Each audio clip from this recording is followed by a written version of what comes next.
Billy. Beth Partlow's here today to introduce our visiting Rotarians and guests. You know, one thing I've learned was Beth's on her way up here. It takes so many people to put one of these meetings together. And your microphone, got Beth.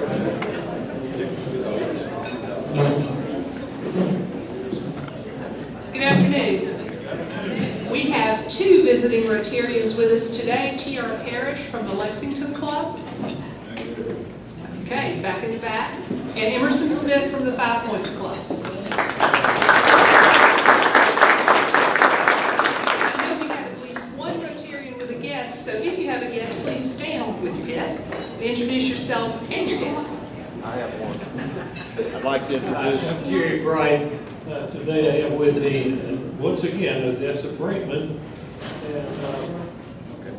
And one of the things you might not know about her is she is an amateur anthropologist.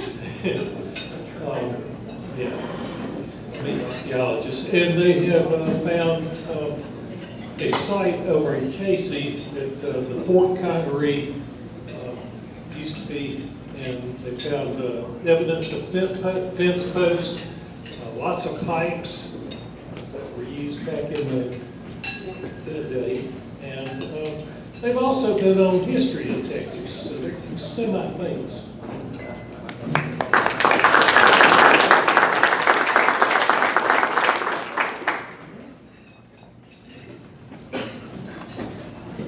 I'm happy to have as my guest this afternoon Reverend Robert Regal, who's held Trinity together for years, and he recently did a service on Wilberforce. John Monk was there to cover it, wrote a fascinating article about it. The Anglican Church recognizes Wilberforce a week from today, I believe, July the 30th. Bob said he was a Rotarian in Greenville for 20 years. We welcome you here this afternoon. Have a good week. Thank you, Beth, and welcome again to all of our visiting Rotarians and guests. Card buckets on your tables. Please remember your card fund. We are going to take 3 or 4 minutes for fellowship at your tables, and I'll call the meeting back together shortly.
catching up with your table mates there. Susan Elkins is going to bring our health and happiness today. Susan?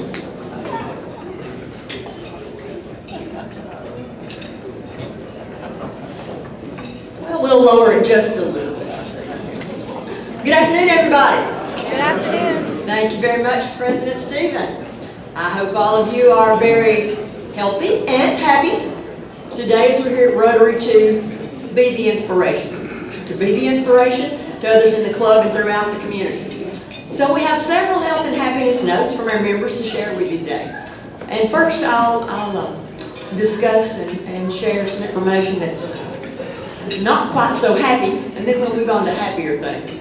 But from a health perspective, President Stephen shared with me that Roger Ackerman from the Sumter Rotary Club, who founded the CARTS project, has recently been diagnosed with pancreatic cancer.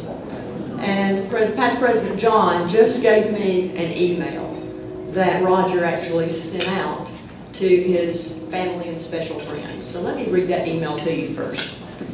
It says, "To my family and special friends, some of you may know that I have been dealing with some health issues for 3 months.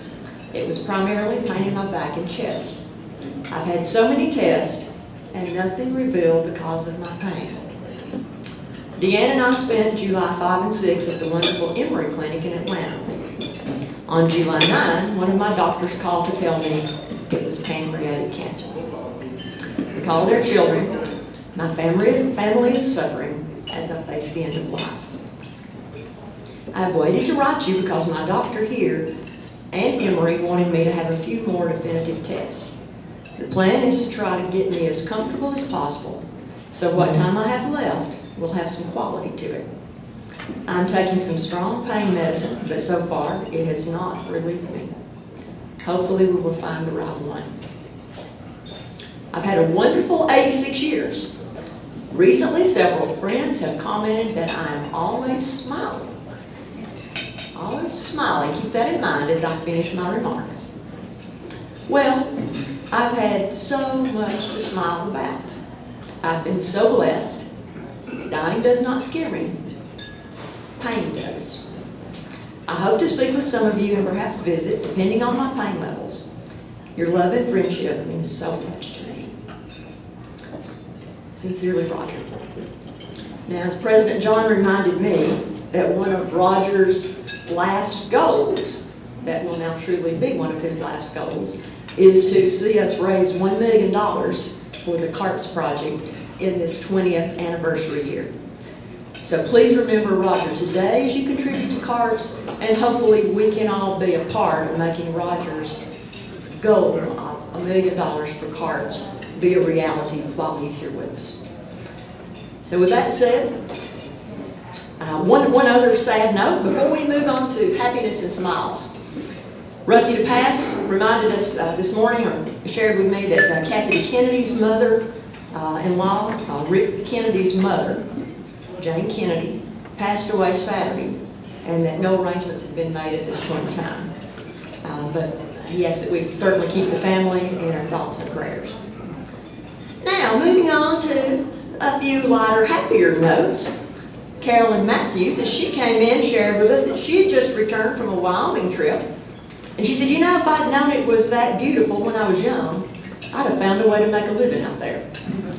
So I'm sure some of you could share that. We also had several people say they just returned from the beach and they were really happy and rested and glad to be back. But the most common comment that I heard today is, you know, if we're healthy and we can be here today, then we ought to be happy. So let's keep that in mind. If we're healthy and we can be here today, then we ought to be happy. So moving on to a couple of just brief remarks instead of funny jokes. Hopefully I'll have a few little inspirational comments for you. You know, last week, Rotarian Johnny focused on health, and he talked about our brain health. So today I thought, I'm going to focus on happiness. And I know we all realize that health and happiness go hand in hand, and all the research shows that one helps the other. So I'm choosing happiness. I'm glad he chose health. And so as I was thinking about what I might share today, I happened to see a special interview on the CBS morning show a few days ago with a Yale professor named Laurie Santos.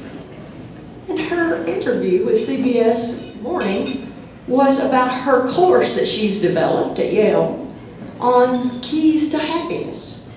So this is a Yale class, a course for credit on happiness.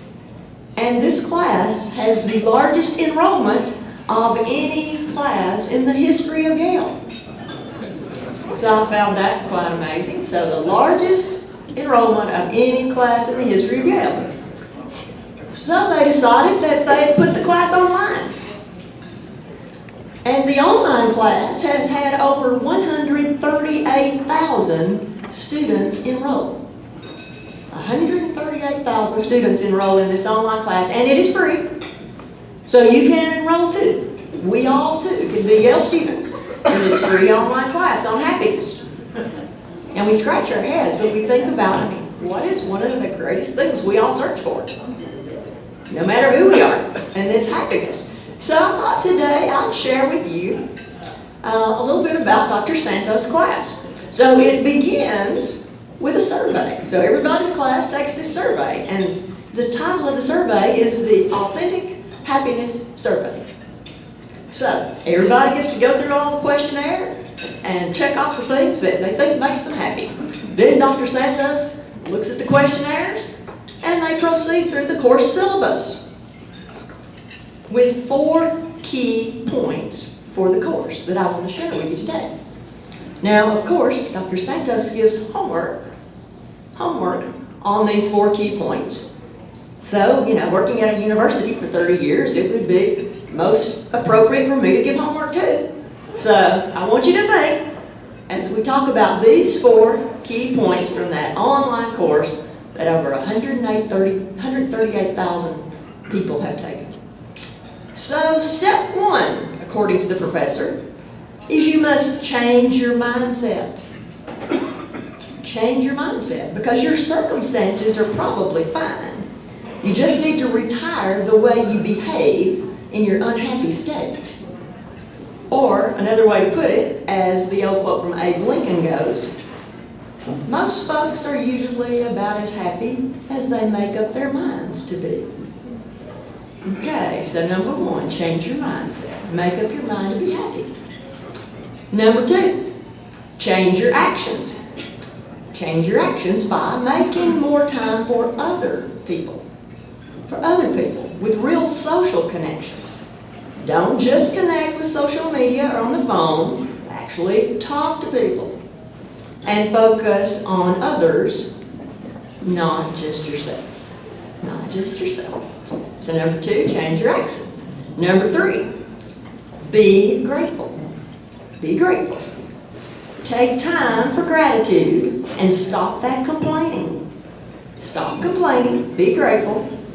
And at night when you get ready to go to bed, this is a good homework, good simple one you can remember to do for your homework today. At night when you get ready to go to bed, instead of lying down and thinking about all the things that are wrong and all the things you didn't get done and all the bad things in your life, stop and think about 3 things that you're grateful for. Go to sleep thinking about those things that you're grateful for. And another nice little thing to do is to write somebody a gratitude letter. Write someone a letter, thank them, and share your genuine gratitude. So step 3 is be grateful. There are only 4, so I'm getting close to the end. Step 4, help others. Help others. Do random acts of kindness, because helping others is much more boostful to your happiness than spending money and time on yourself. So, I challenge each of us, me included, as Rotarians with our Service Above Self motto, to do some happiness homework through those 4 opportunities by changing our mindset, changing our actions, being grateful, and helping others. And then I'm sure all of us again remember the connections between help and happiness. So in conclusion,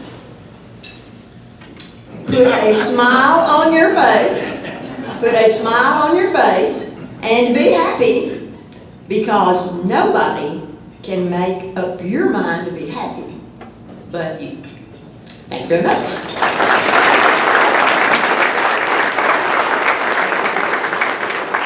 Thank you, Susan. I guess hard message to deliver on Roger Ackerman. Let's all keep him in our thoughts and prayers and his family. Thank you for the health and happiness. We have 4 Paul Harris Fellow presentations to award today. And our Rotary International Committee Chairman this year is Mason Hardy, and Mason is going to present those to you. Thank you, President Stephen. I want everybody to take note. I did not change the height of the microphone. I wanted to see if I could do that, and I think I can pull it off. I'm one of the few, I suppose. Dr. Elkins, Susan Elkins' health and happiness was a great segue into what we all do by supporting the Rotary International Foundation. Since I'm the new guy, I'm going to kind of go by the book.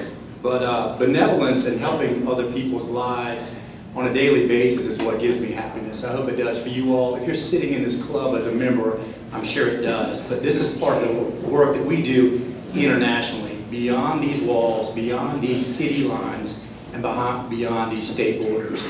I'm just going to go by the book here as a reminder, since I'm new at all this. The Rotary Foundation is a registered charity that supports the efforts of Rotary International to achieve world understanding and peace through international humanitarian, educational, and cultural exchange programs. It is supported solely by voluntary contributions from Rotarians and friends of the Foundation who share in the vision of a better world. Programs the Rotary Foundation supports include Polio Plus, a program designed to eradicate polio from the world. It supports humanitarian programs including grants to fund clubs and district service projects and matching grants for international projects. The Paul Harris Fellow is an award given to those who have given $1,000, possibly over several years, to our foundation, or by sponsoring a person that has given the money in your name for extraordinary service rendered. It is one of the most prestigious awards in Rotary and is thereby named after the founder of Rotary, Paul Harris. A multiple Paul Harris Fellow is a Paul Harris Fellow who has contributed, or in whose name has been contributed, an additional $1,000 to the foundation. Giving any sum of money to the Rotary Foundation makes you a part of an eradication of polio, a partner in creating peace, a person who supports clean water and sanitation, where water is worth more than gold. It's measured in lives. It's a flood warning. Yeah, it's a flood warning. Speaking of water. So you're a person if you support the foundation that's fighting AIDS, polio, malaria, and other diseases and doing much more than I can ever tell you in these few minutes. Last week, our district governor asked everybody to raise their hand, and he kind of tricked us. He said, if you are a Paul Harris Society member, that's somebody who gives $1,000 a year.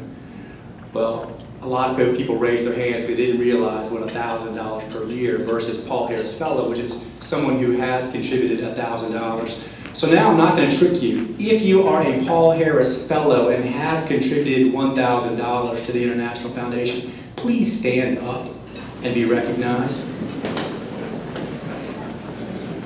Great, thank you all. So today we are going to welcome somebody into our midst who was not standing for a minute, maybe he did stand, but Bruce Dyer is now a brand new Paul Harris Fellow. Bruce?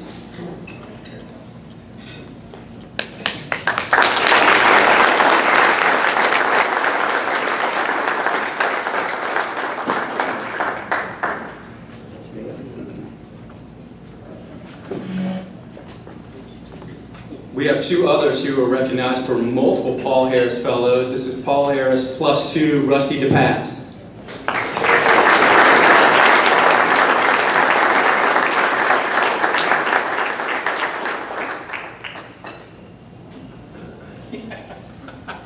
And one more Paul Harris +2 is Roger Stroop.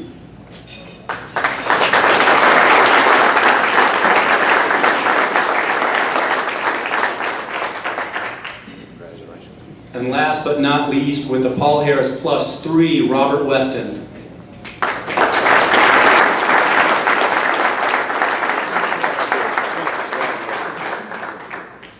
Thank you all for your tremendous support over the months and years for doing all this.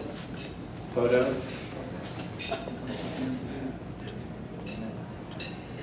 He's too tall. These folks do serve and are showing recognition for all of us who have done this, but they are the inspiration. They're the ones who are contributing and being recognized today.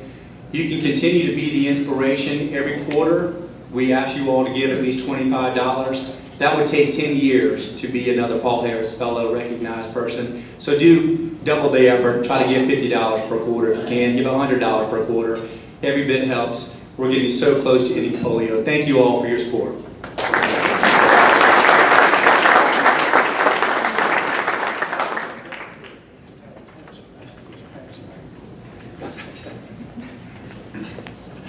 Thank you, Mason. Great job. Congratulations to all the Paul Harris Fellow awardees. A couple of club announcements before we introduce our speaker. The Capitol Rotary Club is having a blood drive on Wednesday. This information is circling throughout the meeting on the PowerPoint overhead, so please take a look at that.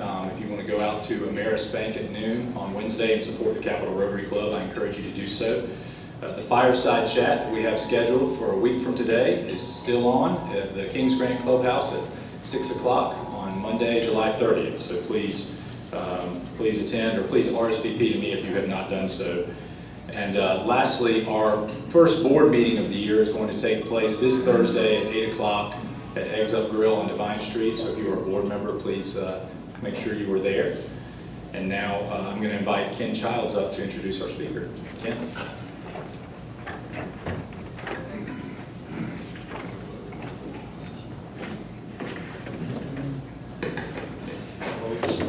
Privilege to introduce someone I believe is one of the most talented, accomplished, and influential members of our club, and perhaps the most modest. He said, I was asking him about his prior experience in Rotary and wondered how many times he had spoken to the club, and this is the first time. Although there are probably about a couple hundred topics that he could have spoken to the club about. For instance, most recently, the roof trial, which he covered in Charleston. John and I have been friends, we don't look this old, but more than 50 years. We met at Davidson College, John's freshman year, 1964. Can't really remember the things that brought us together at Davidson. We both know that we played a lot of handball with each other. And I remember that as a freshman, he won the Vereen Bell Award at Davidson, which is an award given for creative writing. First time in the history of the school that a freshman had won that award. And he left Davidson after his sophomore year to spend a junior year in France. And when he returned to the United States, he actually graduated from Amherst in Massachusetts. So we lost touch a little bit for a couple of years, but he came to my attention in the 70s, I think, when I noticed with some interest that Senator Jim Stevens from Horry County, the late senator, was suing the Sun News for slander and libel. And I was fascinated to see that the reporter was John Monk. In fact, Joe, I took my appellate advocacy class that I was teaching at the time to the Supreme Court to watch that case argued. John's career went steadily upward. I think it was in 1979 he moved from the Sun News to the Charlotte Observer, which we were both familiar with because it was a newspaper we took at Davidson. While he was at the Charlotte Observer, he served as their national correspondent. He's been with the state newspaper since 1996. And I think everybody in the room is familiar with a number of the articles and projects that he's worked on for the state.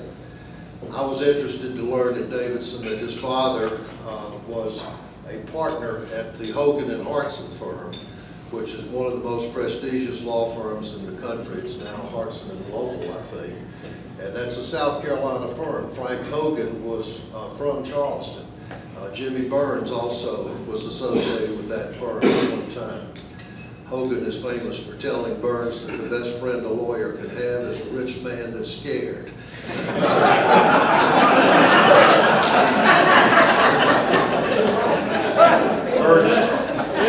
Burns told that story for most of the rest of his career. We're delighted to have John here today. I hope this is perhaps the first of many appearances before this club.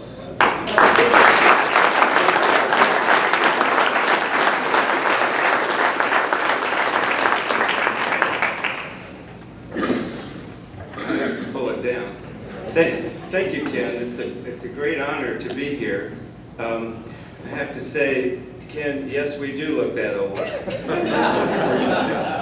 And a little bit about my upbringing. I grew up in a very conservative family. Many of them are still properly shocked that I did become a journalist and have survived so long. And I still get comments like, "Aren't you an editor yet?" You know, things like that. Being a reporter is where the action is. You kind of live on the edge a lot of times. It's fun. You have a sense of mission. You can. And if you're not living on the edge, think about this. You're just taking up space. Now, I do have some remarks. And Stephen told me not to be controversial. And I got news for you, Stephen. You can't say anything about the news media without being controversial. And a writer once told me, a well-known children's writer whose books were trying to be banned from some South Carolina school libraries, that, you know, whatever you write, somebody, somewhere, is going to be angry about it. Whatever you write. So I'll try to be like Fox News, fair and accurate, balanced. Let me begin by stating the obvious. Columbia, we all know, is a great place to live. It's got a flagship university that has great athletic teams, a vibrant downtown, an Army base, federal courts, all kinds of things, and a collection of really great people. And for a journalist, the state capital with all kinds of varied things to do means also not just a great place to live, but quite a collection of sources. I mean, this is sort of a state capital or a national capital is journalist heaven. And a lot of our sources are just helpful people, informed folks we might call or who call us just to get a sense of where things are, to give us a reality check, something like that. There's not much drama associated with these helpful people, except they might wind up the conversation by saying, "Please don't mention we talked," or they might say, "Please include my name in the story if you can." Of course, the greatest source in the history of journalism was Deep Throat. And that's the nickname of a fellow who attained the mythical status of the Holy Grail or Charlemagne or Beowulf. There's been nobody like Deep Throat, and there probably never will be. He was the #2 fellow in the FBI, and Bob Woodward used him as a source during the Watergate hearings that exposed the misconduct of the Nixon administration and led to the resignation of Richard Nixon. Now you might wonder, why in the world would the #2 guy in the FBI talk to a reporter who scruffy fellows? This is why. Woodward had quite a pedigree. He went to Yale. I think he was in the Skull and Bones secret society that President Bush was in. And he was in the U.S. Navy as an officer during the Vietnam War. And toward the end of Woodward's service, one of his jobs was taking papers from the Pentagon to the White House every afternoon. And that's where he met Mark Felt, Deep Throat. And Felt, when he met Woodward was in his Navy uniform, an officer with short hair. He had all the traits of respectability that a fellow like Mark Felt would start to trust almost instantly. And so when Watergate came around, when Woodward called up Mark Felt agreed to talk to him in an underground garage in the middle of the night. Every journalist dreams of that. Deep Throat never was quoted as an anonymous source in a story that Woodward and Bernstein did about Watergate. He was more of a guide, a helpful guide. He'd warn the reporters off when they were going down a false trail, or he would give them a green light with a nod when they were on the right trail. And that's what a lot of our sources are, people who call me their guides. They don't want to be associated with a story in any way, shape, or form. They don't want to be quoted. They're often afraid when they call us because it could embarrass them with their colleagues or their supervisors. They could be a whistleblower. They can also be nursing a grievance. And what we concern ourselves with is, what is the quality of their information? Can it be verified? Is it a public interest? That's what we're concerned with. Let me give you a real life example. It's how we came to write a story last winter on the University of South Carolina Athletic Department, a case of embezzlement that went on for 3 years. I had gotten a call in December from a person who didn't identify himself. He was clearly nervous, and he said money had been taken from the athletic department and a person had been terminated. And no one inside the department or outside the department would say much about it. And he gave me the name of the person who he thought had maybe been arrested. And so this is what we call a source, or more properly, it's a tipster. I'm not going to quote the person. I'm probably not going to repeat what he said. And I'm telling you about this. He called me up in the last few weeks, and I told him I might be telling a story at Rotary. And I asked him if it'd be all right. He said, yes, it would be all right. And he said, I'm really glad you did that story. Thank you very much. And so I do have his permission to tell this story, and I still don't know who he is. And he sort of chuckles about that. You don't know my name. But this is, when I got off the phone with this fellow, I checked online, which you can do with the Richland County Criminal Records section, and sure enough, there was a fellow there that was the name that the tipster had given me. It was David. I'm not going to say his last name because I don't want to embarrass him any more than he already has been embarrassed. And he had pleaded guilty, the record said, to breach of trust of less than $2,000, but he'd originally been charged with breach of trust. Basically, that means stealing and embezzlement of more than $10,000. So I went down to the courthouse. There's a little room on the second floor. It's windowless, and they have files of everybody who's been arrested or convicted. And sure enough, I found the file with David, and there was more information in the file. For one thing, he'd been arrested by the University of South Carolina Police Department. And that told me that I needed to file a Freedom of Information request with the university, asking to see the police department's file on David. And I knew, since the case had been closed, that the university would have to reveal everything about the case, unless, of course, they had a tipster. They probably would not reveal the tipster to me, which is fine. So I made an FOI request to the university. Freedom of Information law is a great tool for journalists all across the country. And it's just a great law. I don't think they have that law in places like Russia, North Korea, Mexico, China, Iran, places like that. The university finally, after a couple of successive requests, gave me everything I asked for, including a 35-page list of everything this embezzler had stolen from the university using a university-issued Bank of America Visa credit card. It was about $132,000 worth of things that he charged on the credit card from 2013 to 2016. It was an amazing list. It included a $3,000 thermal sniper scope for a rifle, and included microwaves, computers, a $2,000 riding lawnmower tractor, etc., etc., etc. This fellow was a shopaholic, and he had himself the most wonderful shopping spree you could imagine.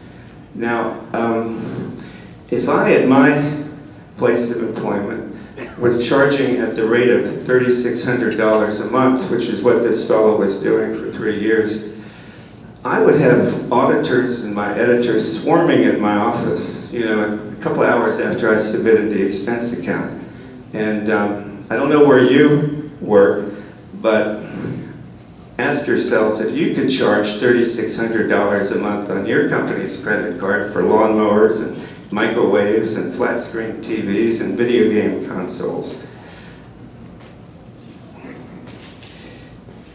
We did this story with all that information on it, and you might ask, why did we do that story? We do what's called watchdog stories, stories about stewardship and conduct or financial affairs in public and sometimes private organizations. Public has a right to know. And it's noteworthy, I think, that we did not mention in that story that we had a tipster or source who told us. Our true sources for that story were the public records at the courthouse, the public records that the university turned over to me, and the statements that the university made confirming it. They added some details. They said David had made fraudulent invoices, and he had been discovered after 3 years by a combination of good detective work and a routine audit had turned up what he was doing. So I'm mentioning that anecdote not only because it's a story about sources, but it's also an example of how we routinely vet, that is, do due diligence on just about everything that appears in the newspaper. In this case, I estimate it took about 15 or 20 hours of work doing the Freedom of Information Act request, visiting the courthouses, going over the records, and then writing the story and getting illustrations of the riding lawnmowers and computers and thermal sniper scopes and things like that. That work is for a story that will take people about 2 minutes to read. That's just the name of the game. Now, despite what you hear about the drive-by media, we do due diligence. Some due diligence takes just a few minutes. Some takes weeks or months. And you'll find, since we do work at a fast pace, that we do make mistakes. We spell names wrong, we put towns in the wrong county, and we try our best not to do that. So, but by and large, what I'm saying is you can take most of what we write to the bank. And we really do hate to make even a little mistake, a typo, a misspelling, because it affects the credibility of the entire story. We have sayings we repeat to each other. When in doubt, leave it out. Or, if your mother says she loves you, check it out. Or, Ronald Reagan had one I repeat to myself, trust, because I do deal with a lot of people I trust, but sometimes they can be mistaken inadvertently. Trust, but verify. I love that expression. And journalists who mess up the tiny details frequently, or mess up the big things even once, get fired, or they get assigned to cover Sunday church services or something like that. Last month, ABC News fired veteran reporter Brian Ross for airing a piece that didn't really hold water about Trump. CNN fired 3 reporters, investigative reporters, last year for airing a story based on one source, which is incomprehensible to me. I would never do a story based on one source, no matter how much I trusted them. Well, I say never. You never can tell, right? But that story turned out not to hold water, so CNN fired them. In South Carolina last year, the state Supreme Court upheld a $650,000 verdict against the Sun News reporter, not me. By the way, on that libel suit Ken mentioned, what I'll say about libel suits and me is that you should know that I won the last libel suit that I was sued for in 1983. A judge in Lancaster who was stacking his jury with people who would let DUI drivers charged with DUIs go, sued the Charlotte Observer and me and a colleague for writing that story, which was based entirely on records. Judge Matthew Perry, may he rest in peace, threw the story out. He asked the lawyer for the plaintiff, who was a nice man, what in the Charlotte Observer story is wrong? And the lawyer said, nothing's wrong in that story, but it hurt my client's feelings and he lost his job. But it was all truthful. And Matthew Perry said, I can't help you. The law allows journalists to write true stories. You don't have a case. So I've been in written a lot of controversial stories, and when I think about my various libel suits, I just think, well, I won the last one, and it was a long time ago. So journalists do take getting things right very seriously. The credibility of the paper, the television station is on the line, and also our careers. And journalists, like teachers and nurses, do, I think most of us, have a sense of mission about our job, and that the stories that they write, whether they're about a city council meeting or a bill in the legislature, are fact-based, and they help people make intelligent discussions and decisions about matters of public importance. I think a lot of what we do is compatible with at least a few of the Rotary codes. You know, is it the truth, right? Is it fair to all concerned? Will it build goodwill? Well, maybe the people we're writing about it doesn't always build goodwill, but I think getting the truth out there, as the good book says, know the truth and the truth will set you free, does, over the long run, build goodwill in a society. So all of this brings me to the second topic after sources, which is fake news. When I first heard that phrase, fake news, a couple of years ago, it boggled my mind because my colleagues and I spend considerable energy trying to get things right. So here were entire groups of people or individuals devoting equal energy to getting things wrong, right? Here were whole groups of people who, as the saying goes, would rather climb a tree and tell a lie than stand on their own two legs on the ground and tell the truth. My mind is still boggled. Call me Pollyanna. But so to talk about fake news, and it's a very complicated landscape, and I'm not going to cover all of it by any means. Let me give you a technical term: distribution platform. Now, what do I mean by that? In the old days with newspapers, the distribution platform were fleets of trucks with tens of thousands of newspapers on them that would go around to neighborhoods and convenience stores and toss out the papers for delivery or sale. Today's main distribution platforms are Google, Facebook, YouTube, to a lesser extent Twitter and Instagram. These distribution platforms, when you put stories on them, have a potential audience of reaching hundreds of millions of people in this country in a matter of minutes.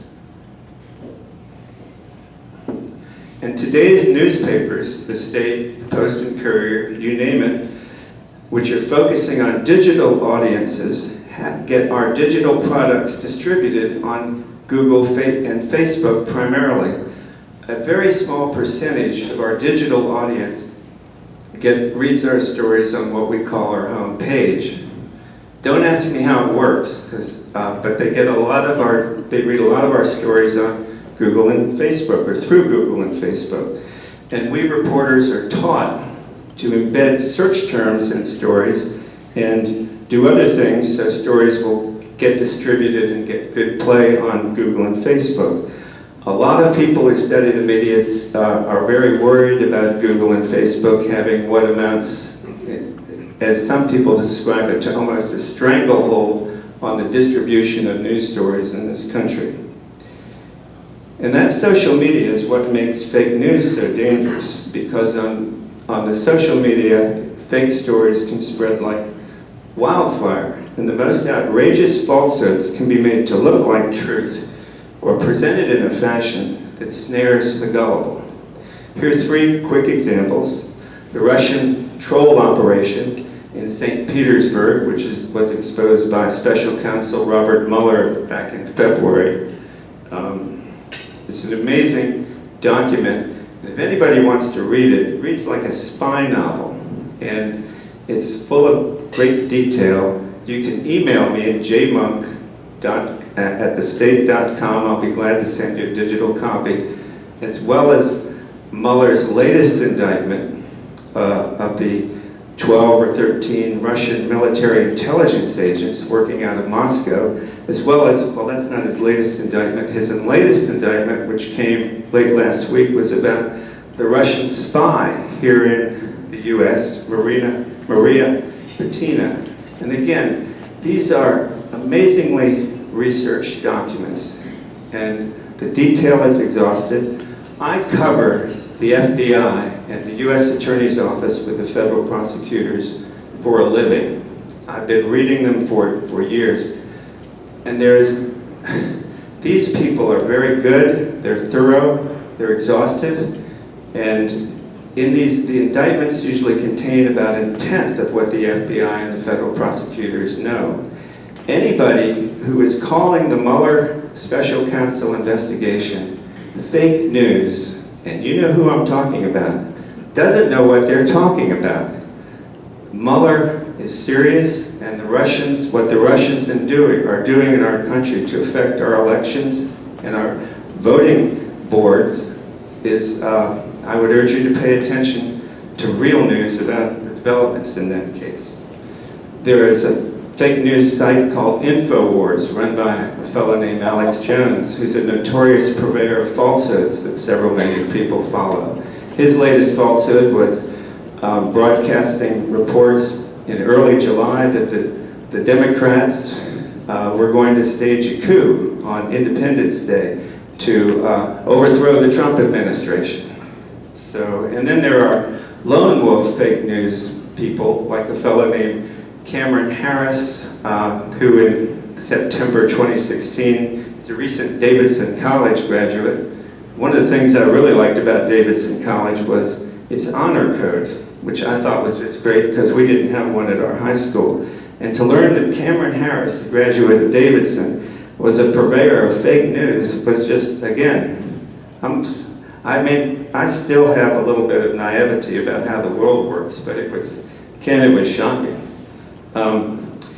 So what Cameron Harris did to make some extra money was dream up a fake newspaper called the Christian Times, concoct a phony news story about tens of thousands of paper ballots being discovered in an Ohio warehouse ready to throw into the Ohio presidential election to swing the election supposedly for Hillary Clinton. And Cameron Harris designed a fake masthead of the Christian Times, and he got a picture from a Birmingham, England warehouse full of it had black boxes marked ballots in it, and he created 6 Facebook sites and put the story on those 6 Facebook sites. The story was picked up by 4 million viewers, and when Google saw that the fake stories were getting so much traffic, it started advertising national brands on those stories. Cameron Harris made $22,000 before it was discovered that it was a hoax. Fake news is out there, it's dangerous. How do you protect yourself from it? I'll just say that here's some things you should keep in mind. Some of the purveyors of fake news are people who want to make money like Cameron Harris. Other people want to divide Americans, just make us mad, to polarize things, to make intelligent discussions of issues very difficult or impossible. So one thing you can do is don't jump to conclusions when you hear something, especially if it makes you mad. And don't believe anything you read in a newspaper right off. You can say, this seems true, I'm fine with that. But keep in mind that journalism is often called the first rough draft of history, okay? The news is a continuing conversation. Beware of what you hear on the nightly talk shows and cable news. I'm not going to mention any names, but the commentary on those shows ranges from informed, intelligent observations to out-and-out propaganda. So watch those and make up your own mind. The most credible news sources out there, I think, are the ones that have been there around a long time. The New York Times, NPR, the Wall Street Journal. And I'm talking about reporting, that is news stories, fact-based news stories, and not editorial opinion. And of course, the reputable news organizations include the State and the Post and Courier, and a bunch of other local organizations. There are two fact-checking sites. One's called Snopes.com, another is PolitiFacts. I checked PolitiFacts just before I came over here because I was wondering how many journalists have died violently under President Putin. And PolitiFacts told me that 38 journalists have been killed, met untimely violent deaths since 2000 when Putin took office. He's not a nice man, folks, and I'm glad I don't do my job in Russia because I probably would not be speaking to Rotary today. Let me speak finally about some investigations that are going on. Special Counsel Pascoe, who's been investigating public corruption in the legislature, has gotten four guilty pleas. 4 members of the legislature have left office. He has two indictments pending against former members of the legislature, and it's unknown. His investigation has kind of gone dark. We don't know if it's going to be over or whether there'll be more indictments. The Dan Johnson investigation. The FBI is investigating our current solicitor, Dan Johnson, who lost his Democratic primary vote. A couple of things about Dan Johnson, who I assume at least some of you have read the allegations about Dan Johnson in the Post and Courier and the State. I have to give a shout out to the Post and Courier. I don't know if Andy Shane is here, but they broke that story. So they kind of shamed us and they did some really good work on it. And then I think we came in about a week later and we've done stories that we're not ashamed of. And that's an example of, and Dan Johnson lost his primary 30,000 votes to 11,000 votes. And to me, that was an example of how people read or heard about the fact-based stories in the Post and Courier and the State newspaper, and WIS and WLTX also did some stories.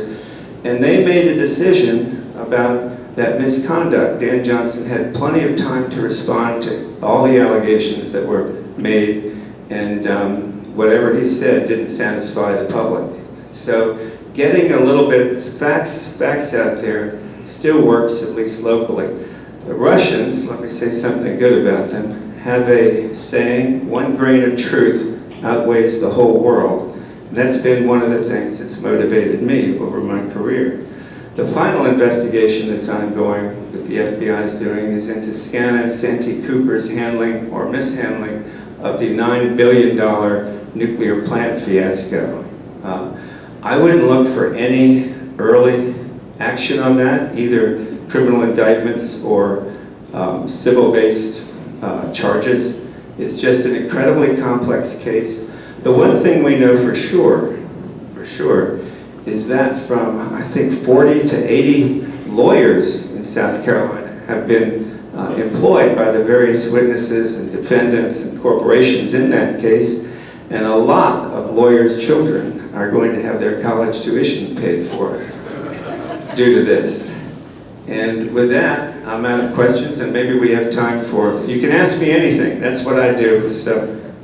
One question. How? John, at the risk of embarrassing you, as newspaper business has changed and investigative reporters get put on mundane things, I attended an event that was an hour, maybe longer, and read an article the next day that you wrote about that event, and you picked out exactly the sequence of events, and it showed what I think Ken said about your talent as a writer to describe in 500 words or less what happened in this hour meeting. And for that, we're very grateful for what you do and how you do it, and for the skill you do it with. And I thank you for that. Well, thank you. Let me just say that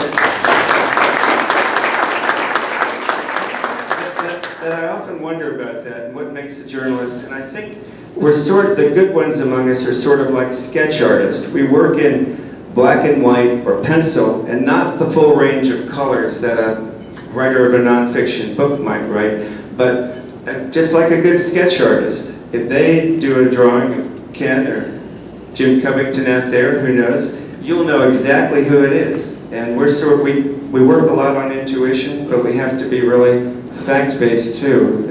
That's our goal anyway. So thank you very much.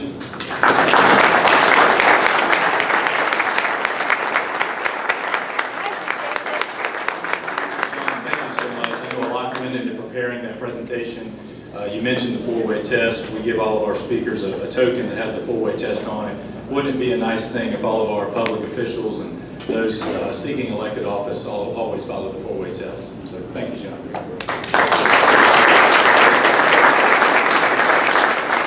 Next week, our speaker is Robin Waits. In the interest of time, I'll just go ahead and say that for you. Louisa, thank you for aligning such great programs for us, and we will forego the song today. Meeting adjourned. Have a great week.